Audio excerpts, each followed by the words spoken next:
Some days I swear things are just going way too fast and I need it to just kind of slow down for a second.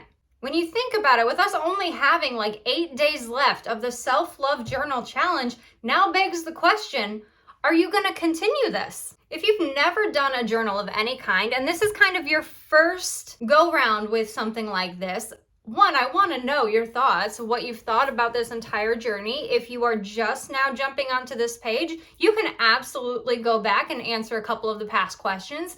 You can just kind of look and kind of see what the feel is like.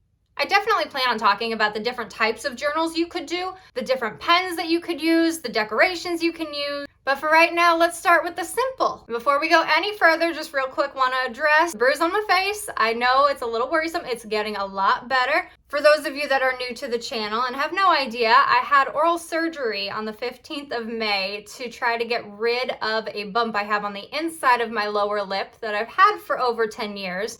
So I got a bunch of injections, it swelled pretty bad, and so this is kind of just the after effects, if you will. So next week I'm going back to see my oral surgeon again. I see him on Tuesday, just to kind of have a checkup and make sure everything is going great. He said I shouldn't have to worry about this, the bruise shouldn't get any worse, but if anything happens, I need to call. But when I saw him on Friday, sounded like everything was great. Might not feel great or look great, but it's great. So back to the question at hand. After the 28-day self-love journal challenge, are you going to continue a journal practice? Are you going to do a daily one? Are you going to do a weekly one? Maybe a monthly? Is this going to be something that you pick up every now and again? Or is this maybe like a one-time thing? You wanted to see what it was like because you were interested. So over the last couple years, I've really gotten into a daily journal practice. I enjoy it. I think maybe in the future though, I want to kind of dabble in bullet journals. They seem incredibly interesting, seem like you have to be a little bit more organization based, which I am not. So I have a bullet journal and I want to give it a better try. I think I can easily see myself messing around with these bullet journals a lot more and seeing all of the different types of bullet journals you can do. Like you can have future journals, you can have to-do list journals. There's so many cute types of bullet journals that I can see why people fall in love with these. And then you've got my tried and true journal. These questions, I don't even remember where I found them, but it is really, I'm asking myself 5 questions every day. So I will definitely let you guys know the 5 questions that I ask myself and I answer every day in case you'd be interested in doing something like that. When it comes to the actual journals, what kind do you get? Great question. That is honestly very dependent on the person. There are so many different types of journals that you could buy. Me personally, I get Peter Popper journals. I think they're absolutely gorgeous. I buy all of them on Amazon. I have so many different options, and I think that they are all absolutely beautiful. Funny story, I actually just realized that this one, I started journaling upside down and absolutely backwards. So this is going to be an absolute nightmare to try to fix. I don't know how I'm going to fix it. I might just keep rolling with it upside down and backwards. You can honestly also go the dollar store route. Don't go too hardcore with the journaling when you're just starting. For the 28-day challenge, I just stopped at a Dollar General. I picked up a journal. I picked up some pens. And you know what? The pens I got from Dollar General are actually some of the best pens. So the bullet journal I have is actually called Paluma. I believe I got this on Amazon as well. I like that you can tie it closed. It also has that little tab so you know exactly what page you are on. And I actually just picked up, after I buy a journal, I can't help myself. I bought another one. So clearly I am enjoying my journaling. This one is a little bit fancier than the others. It actually magnetizes shut. Also has a place to put my pens.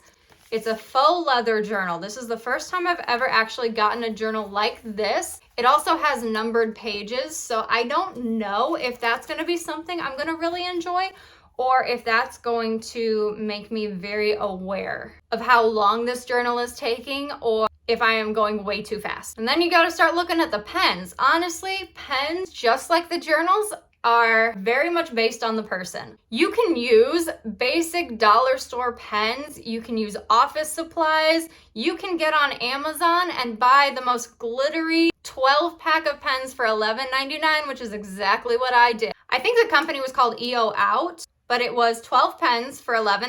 I felt this was an amazing deal. The nice thing is the glitter actually does not come off of these. I was very concerned about that. I'll be honest. If you want to go the super basic journal route, don't worry too much about the decoration side. If you want to go the more decoration side, Amazon is perfect for where you guys can pick up a bunch of arts and crafts supplies.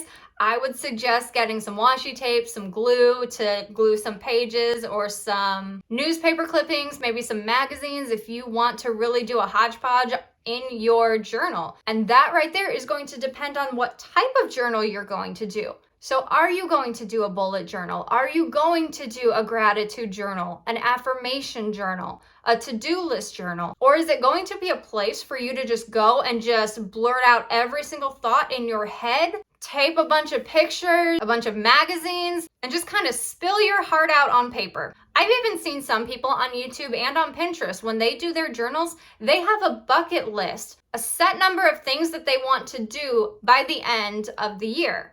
I find those really fascinating. Like just recently, I saw somebody started a 23 by 23. They want to complete 23 bucket list items by the end of 2023. I think that is adorable to maybe do a certain number of things by a certain date, kind of challenge yourself. But with journaling, it is never meant to challenge you, to make things difficult for you. It's supposed to be easy, fun, and just a great way to sit back, relax, and just have time for yourself. That's the way I see it. Not everybody is going to see it that way. Some people might take these very seriously. I am the kind of person who I can journal and then completely forget about it for a month or two and come right back to it like I didn't miss a day. So never think that when you start journaling, you have committed and you have to continue to do this for the rest of your life. You don't. If you mess up on a page, it's okay. But after this month, I really do think I am going to give bullet journals another try. I'm going to try to reorganize what I've got, maybe get another bullet journal, because I'm the kind of person that I have to start off on a clean slate. I have to have like completely new everything, because if not, I feel like everything before that was a complete mess and a complete failure. That's just me. Not everybody thinks this way. But I will definitely continue my daily journal as well, because I really do enjoy doing this. So the 5 questions I ask myself every day in case you want to try something like this after the 28-day self-love challenge is over. The first question is, what is my daily goal? It does not have to be something that is set in stone. If you don't do it, it's not the end of the world. You can put something as simple as make a home-cooked meal, have some water, get to the grocery store to pick up that medicine that I need. It can be whatever, just a goal. You're like, hey, I need to do this. Let me throw it on my list so I won't forget it later. I also have my daily affirmation. That can be your positive affirmation from what we did this month. So you can say, I am enough, I am beautiful, I am strong, I am creative. Whatever makes you feel good. Then I will ask myself, what am I grateful for? After that will be a daily intention. And very last, I ask myself, what do I love about me? That is a question that for the longest time was very hard for me to answer. I didn't know how to answer it. Do I go based off of something physical? Do I go based off of something emotional? There's no wrong answer. And some days things get a little bit difficult and you will probably answer some of your questions with the exact same thing you said the day before. That is perfectly fine. Sometimes you just really need to make it as simple as you can to get through your day. This is supposed to be something very short, sweet, to the point. Get your day started on the right foot. So hopefully you guys continue to do journaling after the 28-day challenge is over. I will definitely be talking more about the different types of journals, the different types of pens, the different styles that you could do, go way more in detail than what I've done today. But as always, remember that I love you, I am grateful for you, and I am thankful for you. Bye!